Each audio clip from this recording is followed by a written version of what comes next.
আসসালামু আলাইকুম সবাইকে। আশা করি সবাই ভালো আছেন। আজকের ভিডিওতে আমরা এসইও সম্পর্কে জানবো। অর্থাৎ আজকের ভিডিওতে আমাদের জানার বিষয় যেটা সেটা হচ্ছে অন পেজ এসইও। এর আগের ভিডিওতে আমরা এসইও সম্পর্কে ধারণা নিয়েছিলাম এবং জেনেছিলাম এসইও জিনিসটা আসলে কি বা এসইও বা সার্চ ইঞ্জিন আসলে কি। তো আজকের ভিডিওতে আমরা এসইওর যে প্রধান একটা ধরন যেটাকে আমরা অন পেজ এসইও বলে থাকি সেটা সম্পর্কে জানবো। তো চলুন সার্চ ইঞ্জিন অপটিমাইজেশনের ক্ষেত্রে অন পেজ এসইও বলতে আসলে আমরা কি বুঝি।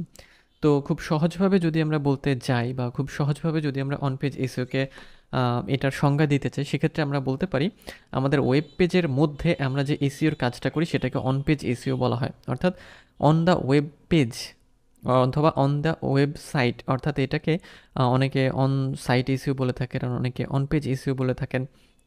সো আমাদের ওয়েবসাইটের মধ্যে আসলে কী থাকে বা ওয়েব পেজে কী থাকে সেটা সম্পর্কে আমরা একটু জানি যে আমরা যখন ওয়েবসাইটে যাই এটা হচ্ছে আমাদের ওয়েবসাইটের ব্যাকএন্ড। অর্থাৎ যেই জায়গা থেকে আমরা বিভিন্ন রকমের পোস্ট করতে পারি, পোস্টকে এডিট করতে পারি, এসইও করতে পারি, অপটিমাইজ করতে পারি, এসইওর যাবতীয় যত কাজ আমরা এই ওয়েবসাইটের যে ব্যাকএন্ড আছে সেখান থেকে করতে পারি। তো এই ওয়েবসাইটে বা যে কোনো একটা ওয়েবসাইটে কী থাকে, অনেক রকমের কী থাকে, পেজ থাকে এবং পোস্ট থাকে। যেমন আমরা যদি এখানে পোস্টে যাই, আপনারা এখানে খেয়াল করবেন যে এখানে আমরা পেজ পাবো, পোস্ট পাবো, হ্যাঁ।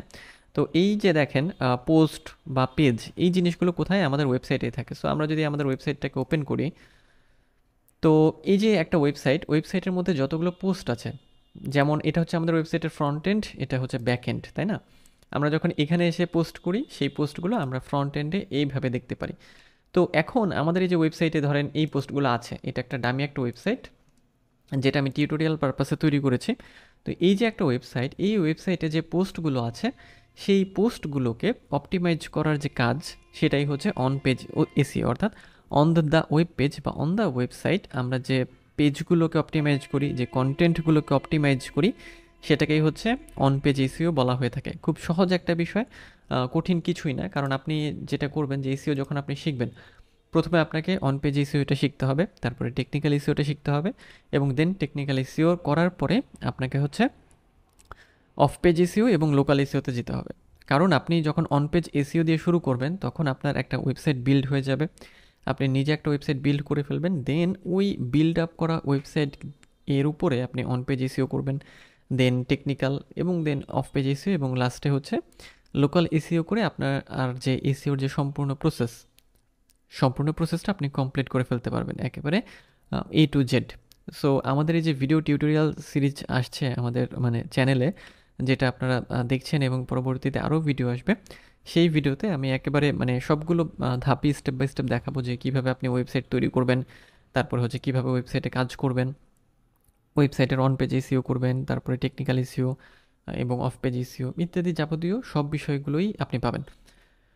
ওকে, সো তাহলে আমরা যেটা বুঝলাম যে অন পেজ এসইও বলতে আমরা আমাদের ওয়েবসাইটের মধ্যে কন্টেন্টগুলোর যে কাজ করি সেটাকে অন পেজ এসইও বলা হয়ে থাকে। যদি আমরা এটাকে মানে সংজ্ঞা হিসেবে মানে ব্যাখ্যা দিতে যাই বইয়ের সংজ্ঞা হিসেবে, সেক্ষেত্রে আমরা বলতে পারি যে অন পেজ এসইও হচ্ছে একটা প্র্যাকটিস, যেটা কিসের practice, of optimising the elements on a website. একটা ওয়েবসাইটের যে এলিমেন্টগুলো আছে সেগুলোকে অপটিমাইজ করা, such as the content and, মানে সাচ অ্যাজ মানে যেমন, বা যথা বলতে যেটা আমরা বুঝি যে কন্টেন্ট, তারপরে HTML ট্যাগ বা হাইপার টেক্সট মার্কআপ ল্যাঙ্গুয়েজ যে কোডগুলো থাকে সেটা, to improve it's rankings in search engine result page, অর্থাৎ সার্প পেজ বা সার্চ ইঞ্জিন রেজাল্ট পেজ।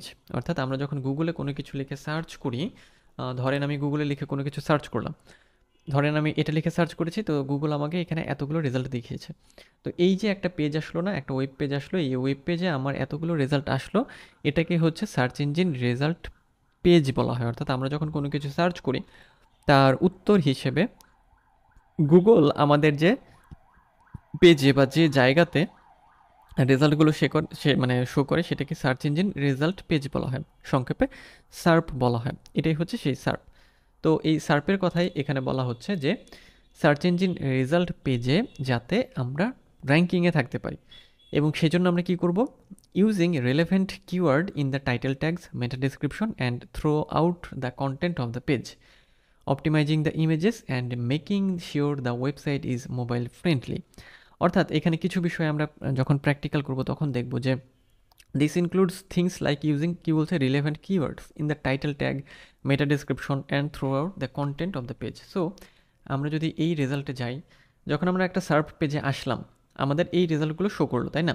তো এখানে যেটা বলা হচ্ছে যে নির্দিষ্ট কোনো কিওয়ার্ডের উপর ভিত্তি করে অন পেজ এসইওটা করা হয়, এবং অন পেজ এসইওতে কী করা হয় যে নির্দিষ্ট কিওয়ার্ড দ্বারা কোনো ওয়েবসাইটকে র্যাঙ্কিংয়ে নিয়ে আসা হয়। যেমন আমি যখন ফুড টিপস লিখে সার্চ করলাম তখন কিন্তু আমার এই রেজাল্টটা অর্গানিক্যালি প্রথমে আসলো। এটা এসেছে, এটা কিন্তু মানে গুগল অ্যাডের মাধ্যমে এসেছে। সো এটা অর্গানিক না, এটা হচ্ছে পেইড, কিন্তু এটা কিন্তু অর্গানিক। তারপর এখানে যদি আমি আসি, দেখেন এখানে কিন্তু শুরুর দিকেরগুলো স্পন্সর্ড, মানে অ্যাডের মাধ্যমে এসেছে। যখন অ্যাডের মানে মেয়াদ শেষ হয়ে যাবে তখন এগুলো আবার পিছনে চলে যাবে, কিন্তু যেটা হচ্ছে আপনার অর্গানিক যেমন এটা, এটা কিন্তু সবসময় টপেই থেকে যাবে। সো এই বিষয়টার কথাই বলা হচ্ছে যে টাইটেল ট্যাগ, তারপর মেটা ডিসক্রিপশন, তারপর আমাদের কন্টেন্টের মধ্যে আমাদের কিছু কিওয়ার্ডকে এন্টার করতে হবে এবং সেই কিওয়ার্ড দিয়ে র্যাঙ্ক করাতে হবে।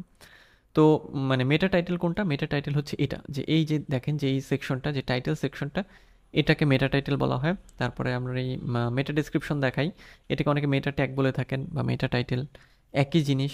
তারপরে এই যে অংশটা দেখছেন এটাকে হচ্ছে মেটা ডিসক্রিপশন বলা হয়ে থাকে। তো আমাদের এখানে যেটা বলা হচ্ছে যে রেলেভেন্ট কিওয়ার্ডটা ব্যবহার করা কোথায় কোথায়? টাইটেল ট্যাগে, যেটা আমরা দেখলাম।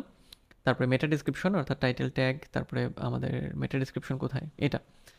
তারপরে হচ্ছে যে and through out the content of the page, এবং আমাদের যে কন্টেন্টটা আছে এই কন্টেন্টের মধ্যে অবশ্যই আমাদের কিওয়ার্ডটাকে রাখতে হবে। এইভাবে যদি আমাদের কন্টেন্টের মধ্যে কিওয়ার্ডটা থাকে সেক্ষেত্রে আপনারা দেখবেন যে এটা খুব দ্রুত র্যাঙ্কে চলে যায়। ওকে, সো আরও কিছু বিষয় থাকে এখানে, যেমন হচ্ছে ইমেজগুলোকে অপটিমাইজ করা, ইমেজগুলোকে এসইও করা যাতে সার্চ ইঞ্জিন সেটাকে ভালোভাবে খুঁজে পায়।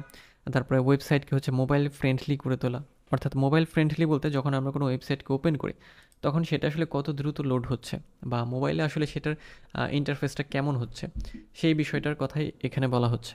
কারণ যদি এমন হয় যে একটা মোবাইল লোড হতে মানে মোবাইলে একটা ওয়েবসাইট লোড হতে অনেক সময় লাগছে, বা একটা কম্পিউটার বা ল্যাপটপে একটা ওয়েবসাইট লোড হতে প্রচুর সময় লাগছে, সেক্ষেত্রে ইউজাররা কী করবে বা ট্রাফিক যারা, তারা কিন্তু ওখানে থাকবে না, তারা সুইচ করে অন্য ওয়েবসাইটে চলে যাবে। সো আমাদের কী করতে হবে? আমাদের ওয়েবসাইটটাকে হচ্ছে মোবাইল ফ্রেন্ডলি বানাতে হবে। তো এই কয়েকটা বিষয় খেয়াল রাখা হচ্ছে অন পেজ এসইওর ক্ষেত্রে। অর্থাৎ আমরা যদি আবারও একটু সামারি করি, তাহলে আমরা সামারিতে বলতে পারি যে অন পেজ এসইও বলতে আমরা আমাদের ওয়েব পেজের মধ্যে বা ওয়েবসাইটের মধ্যে যে কন্টেন্টগুলো আছে সেই কন্টেন্টগুলোকে অপটিমাইজ করার কাজ করা হয়। অর্থাৎ আলাদা আলাদাভাবে প্রত্যেকটা পোস্টকে ধরে ধরে আপনাকে মানে কি এসইও করবেন, প্রত্যেকটা পোস্টকে আলাদাভাবে অপটিমাইজ করবেন। তারপরে হচ্ছে যে আপনার যে পেজগুলো আছে সেই পেজগুলোকে অপটিমাইজ করবেন। তারপরে ইমেজগুলো আছে, ইমেজগুলোকে অপটিমাইজ করবেন। তারপর আপনার ওয়েবসাইটকে মোবাইল ফ্রেন্ডলি করে তুলবেন। এই যাবতীয় বিষয়গুলো যদি আপনি মানে আপনার ওয়েবসাইটে অ্যাপ্লাই করেন, সেক্ষেত্রে আপনার ওয়েবসাইটের অন পেজ এসইওটা 100% আছে বলে আমরা ধরে নিতে পারবো। ওকে, সো এই হচ্ছে আমাদের আজকের ভিডিও। সো আজকের ভিডিওতে আসলে আমরা অন পেজ এসইও সম্পর্কে জানলাম যে অন পেজ এসইও বলতে আসলে আমরা কী বুঝি। পরবর্তীতে আমাদের আরও ভিডিওগুলো আসবে, সেখানে আমরা থিওরি এবং প্র্যাকটিক্যাল সব বিষয়গুলোই দেখব। তো দেখা হচ্ছে পরের ভিডিওতে। সেই পর্যন্ত সবাই ভালো থাকবেন আর সুস্থ থাকবেন।